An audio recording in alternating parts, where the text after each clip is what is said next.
It was one of those cruel winter nights when the wind seemed determined to pierce every layer of clothing, every bit of warmth, and even the faintest spark of hope in anyone who dared to venture outside. Snow fell not in gentle flakes but in swirling sheets that clung to lampposts, trees, and the empty streets with relentless persistence.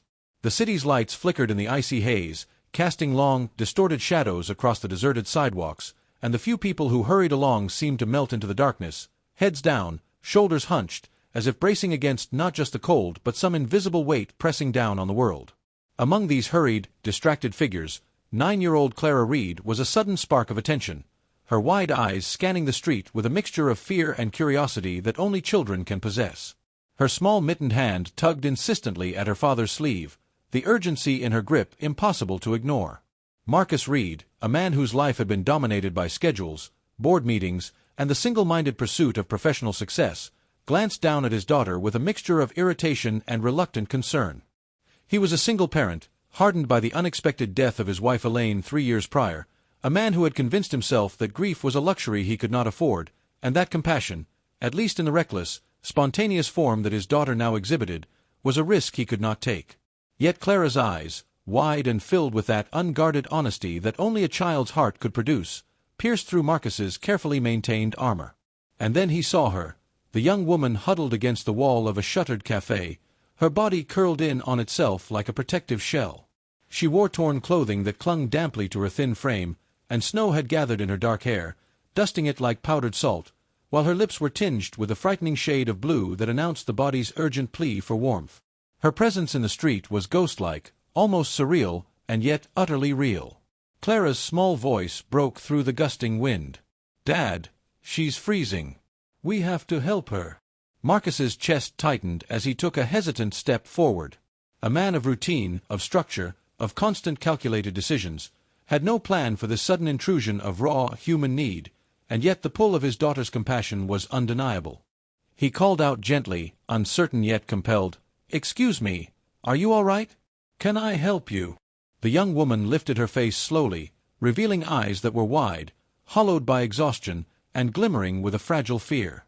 I just need to rest," she murmured, her words barely audible against the howling wind. Marcus could see through her trembling lips that this was far from the truth. Clara, as if understanding something Marcus could not, knelt beside her immediately, wrapping her small scarf around the woman's shaking shoulders. "You're freezing," she whispered, repeating the wisdom their late mother had once imparted. No one should endure cold, loneliness, or pain alone. Marcus's throat tightened, Elaine's voice echoed in his mind, and for the first time in years, he felt a spark of connection he hadn't realized he'd been missing.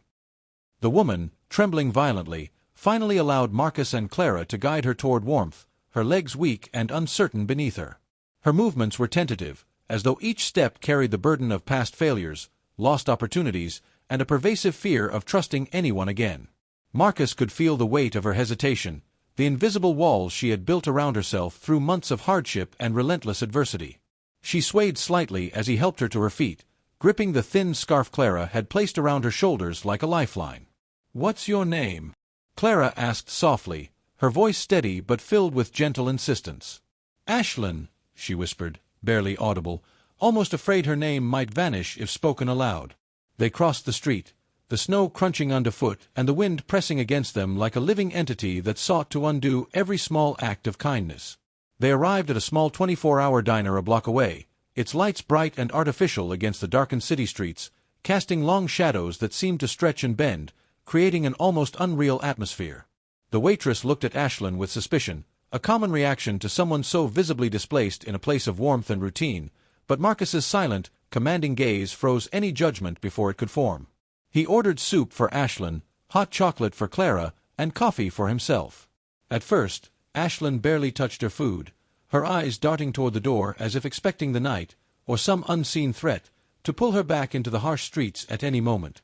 But Clara, relentless in her innocence and charm, began to chatter, asking about colors, pets, and silly little things, her words weaving a small, protective bubble around Ashlyn. Slowly, cautiously, Ashlyn allowed herself to relax, letting a faint smile crack the armor of fear she had so carefully constructed.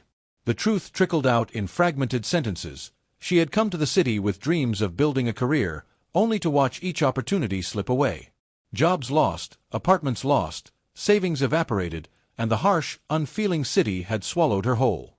Each sentence revealed a little more of the relentless hardships that had forced her to invisibility. Marcus listened quietly, carefully, not rushing, not pressing, allowing Ashlyn to reveal her story in pieces, each fragment a tiny thread of trust being woven into a fragile tapestry. He felt an unfamiliar tug of empathy, one that threatened to unbalance the carefully controlled routine of his life.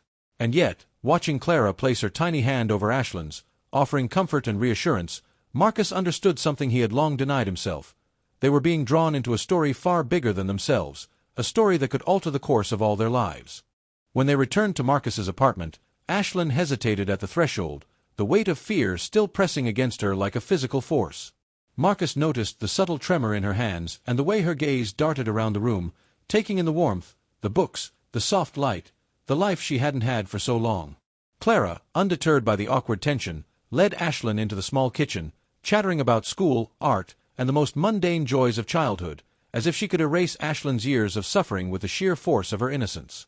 For the next few days, the apartment became a careful dance of observation, tentative trust, and quiet acts of kindness. Ashlyn helped with breakfast, folding laundry, and cleaning, her insistence on earning her place a shield against the vulnerability she feared to show. Clara shadowed her every movement, sharing drawings, asking questions, and slowly, steadily, breaking through the invisible walls Ashlyn had built. Marcus observed from a distance, the familiar weight of his grief beginning to lift as laughter, soft and tentative at first, returned to the apartment. He began to notice details he hadn't before, the way Ashlyn hummed quietly while washing dishes, the way her eyes softened when Clara spoke, the subtle spark of creativity in her hands and words. One night, curiosity and a fragile sense of connection overcame him. "What was your dream before everything went wrong?" he asked quietly, careful not to startle her. Ashlyn took a deep breath, her voice trembling but steady. "Marketing. I had some internships, some small projects. But life happened." Marcus nodded, understanding the double meaning in her words, the way a single month of misfortune could cascade into years of instability. Days turned into weeks, and slowly, the invisible threads of trust and belonging began to entwine their lives. Marcus handed Ashlyn a crisp folder one morning, filled with job opportunities at his company. Her hands trembled as she took it, her eyes filling with disbelief. "I don't know what to say," she whispered. "Say you'll try," Marcus replied, and she did. The city that had seemed to consume her slowly began to offer glimpses of opportunity again. Interviews, applications, and tentative steps into a world she had once thought closed to her unfolded, each one a small triumph against the cold reality that had pushed her to the brink. Through it all, Clara remained her steadfast companion, a constant reminder of the small joys and acts of care that could soften even the hardest of hearts. Marcus watched them, recognizing the subtle shifts in his own soul, smiles returning, laughter unbidden, a warmth that had lain dormant for years now bubbling to the surface.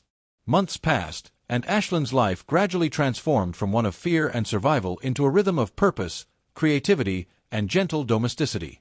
She earned a position at Marcus's company, her intelligence and dedication quickly earning the admiration of colleagues, while her compassion and humility kept her grounded.